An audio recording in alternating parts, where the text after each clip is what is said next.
What is happening, everyone? Welcome back to the Big Bad channel. It is you, yeah. Let me start that again. Completely mucking up the introduction. What is happening, people? It is your boy Brad here. Welcome along to the Big Brad channel, and it is the day after the EFL Cup. The EFL Cup, yes. That competition where you think, can we do something in it? Can we go far? Can we get to the final? We've done it. We did it quite a few seasons back against Manchester City. We got there against Man City, lost 3-0 in the final. But we got there. We got there, and we didn't quite get over the final hurdle, but it is what it is at the end of the day. But last night, it was West Bromwich Albion 0, Arsenal 6. My reaction to this is simple. Don't get carried away.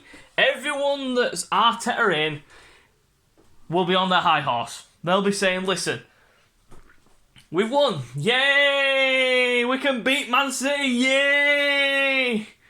Nah. You need to take a hard look at yourself, because Manchester City are levels ahead of West Brom. Are you kidding me right now? We've just beat West Brom 6-0 after two 2-0 losses against Brentford and Chelsea in the opening 2 games of the season, and yet you're going to sit there and say that the pressure has been lifted off Arteta. No. I'm going to shut that down right now, because I'm going to say this and mean it. The pressure is still on regardless of this result. That's why I said last night when I was questioning the lineup, I look at the lineup and I said, you know what, he's gone with a strong lineup. He wants to try and do well in this competition, so I give him credit for that. But the one thing I will say is, it's only West Brom. But again, you've got to beat what's put in front of you. We demolished them not from minute 1, because I said in the first 10 minutes I was watching the game. The first 10, maybe 15 minutes, we looked a bit shaky at the back. Surprise, surprise. But the weirdest thing was, when I saw the lineup, said Kolasinac at centre-back. I was like, well, why is he playing? He's leaving. But, like Arteta said, I watched his press conference before the game. He was asked about Kolasinac and them and people that could potentially be leaving, and they're in the squad. He got asked, and he answered with, the players need minutes. These players need minutes. They need match sharpness. Which I completely understand and follow, and we did get the result we needed, 6-0. I mean, Aubameyang with a hat-trick. That should galvanise him up for this game at the weekend. Hopefully he can bring that kind of intensity, that kind of finishing into a game like this, because we need that in games like this against Manchester City, against the big clubs. I mean, we need it. We need it. But are we going to get it? I don't know. I don't know what Arsenal are going to turn up for this game. Is it going to be the ruthless Arsenal where we go at them and try and get a result? Or is it going to be the weak, spineless Arsenal that just folds whenever under pressure? I mean, last night, watching the game, like I said, the first 10 or 15 minutes, West Brom had chances, and we looked a bit shaky at the back. But then we grew into the game, we got the first goal, that really settled the nerves. Then we got the second, even better. Then the third came a few minutes after. And that was basically it. Full drawn conclusion after that. 4, 5, 6. And the game was done. Basically, it was done at 4. I mean, we didn't even need to go and score 5 or 6. But we did, just to get the confidence up of the strikers. And I mean, Lacazette, he's only had 1 training session, but he looked as sharp as a tick when he came on. He looked sharp as a razor when he came on. And I was really happy that Aubameyang got his hat-trick. And I mean, yeah, everyone will just say it's just West Brom. And it is just West Brom, and that's reality. But he needs to be doing this on a consistent basis. And even Xhaka in the midfield, he played some really good passes in that midfield. Simple passes, not going ridiculous, holding on to the ball too long. He was playing the ball well and progressing the ball well. But he needs to do this on a consistent basis. This is exactly why fans have got mixed opinions about Granit Xhaka, because he can turn up in certain games and then he just folds and goes away in other games, which is just annoying, because you want that consistency. You want consistent performances from certain players. I mean, Pepe, he divides opinion. he was not exactly brilliant in the 2 games against Chelsea and Man City. Against Chelsea and Man City. Brentford and Chelsea. But then he turns up for this game. I mean, he's got to have consistency in his game. He's got to have consistency. But, like I said, I'm happy with the result, but I'm not going to get carried away. The pressure's not off Arteta. And the fact of the matter is this: I don't think we're going to beat Man City Saturday. I think we're going to get absolutely tortured and we're going to get absolutely battered. That's my theory on it. Because Manchester City are levels above us. They spend £100 million on Jack Grealish. What are we spending? 50 million on Ben White? I mean, look at the money that we've spent in this window. £129 million. What on? An average B team. Ben White, Aaron Ramsdale, Martin Odegaard, Nuno Tavares, Albert Samuel Conga. I mean, 3 of those players are going to be first team players in so long. I think Ramsdale could push Leno for the number 1 shirt.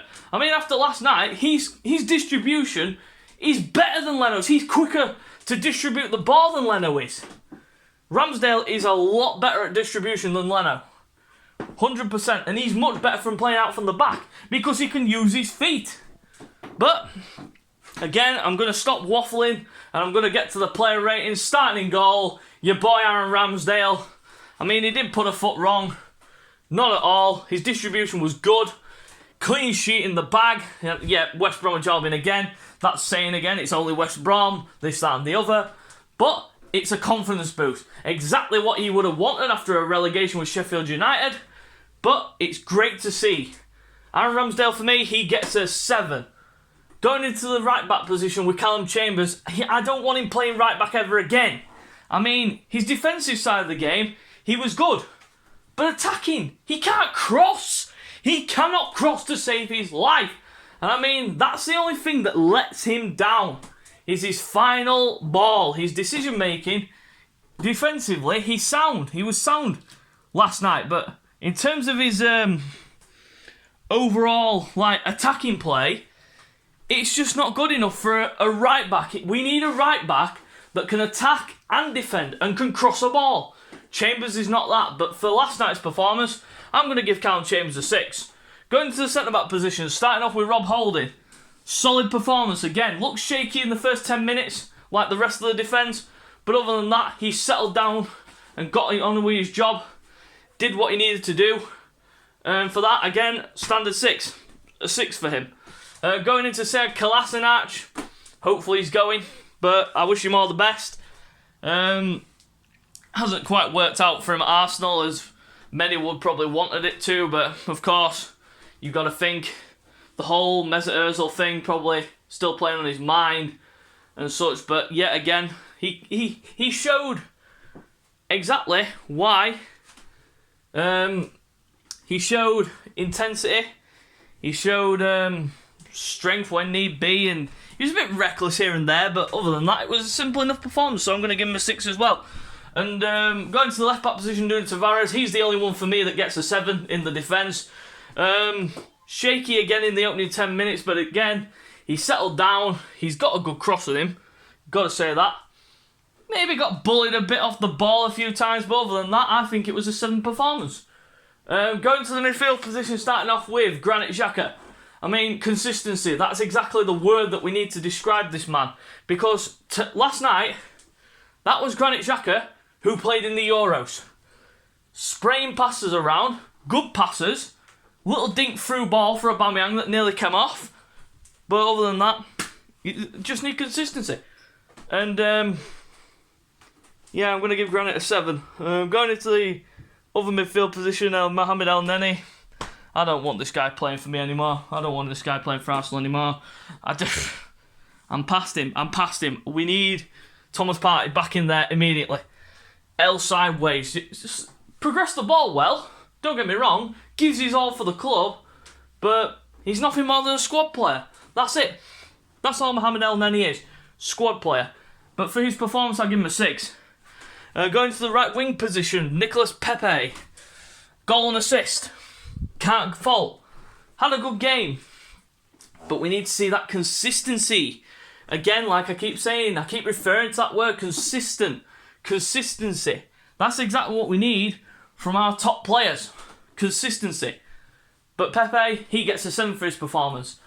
Martin Odegaard, debut, second coming. Great performance. An assist of magic. A little back heel. Inzaghi took a deflection, but who cares? He was on par. Every single pass that he played, I didn't see him put a foot wrong. I did not see him put a foot wrong at all. And he gets a 7 for his performance. Going to left wing position, Bukayo Saka. This kid, he's 19, 20 years old. He's running. My God, it was a toss-up between him and Aubameyang for the man of the match. But I'm giving it to Oba simply because he got a hat-trick. But Saka, you cannot fault his performance. Goal and an assist. The goal was brilliant. He just slotted that away with his weak foot like he was prime Henry. Just running through, slots it into the corner. Beautiful goal. And I mean, can't fault it. I give him an 8 for his performance. And Aubameyang, he gets a 9. Well, he gets a 10. Full 10. Full 10 marks. Hat-trick hero. This is exactly what we wanted to see from our main man. After the season that he had last season, everyone was all, oh, Aubameyang should go, this, that and the other. But he gets a hat-trick and everyone will be back on him saying, oh, he's our star player, this, that and the other. But it is what it is. But we're going to keep going. He gets a 10 for his performance. Going to the substitutions, starting off with Alexandre Lacazette. Comes on, scores a goal. 7 for him. Looked really sharp as well. I'll put that in as well. The other substitutions, Ainsley Maitland-Niles didn't really have that much time to impact the game, but he did get an assist for the Aubameyang third goal. So I'll give him a 6. Going into Gabriel Martinelli, not enough time to impact the game. I'll give him a standard 5. Going to Mikel Arteta. Now you've got to big him up because he put out the right team. The right team, but he needs players back. AKA Gabriel, Thomas Partey. We're missing a load of big players still. But when they come back, hopefully we see the team tick. Hopefully. But we've got Ben White as well to come back from COVID, so let's hope that the partnership in defence will be Gabriel and White in the near future. But for Arteta's team lineup and the way tactics went about, it's got to be a 7. Simple as that. So, again, if you do enjoy the video, you know exactly what to do by now. And look out for Friday, because I will be posting the preview and predicted lineup for the game against Manchester City. And then on Sunday, I will be posting my video for the reaction and player ratings. So stick around for that. Subscribe if you're new. Hit that thumbs up button for me. Until next time, guys, we'll see you later.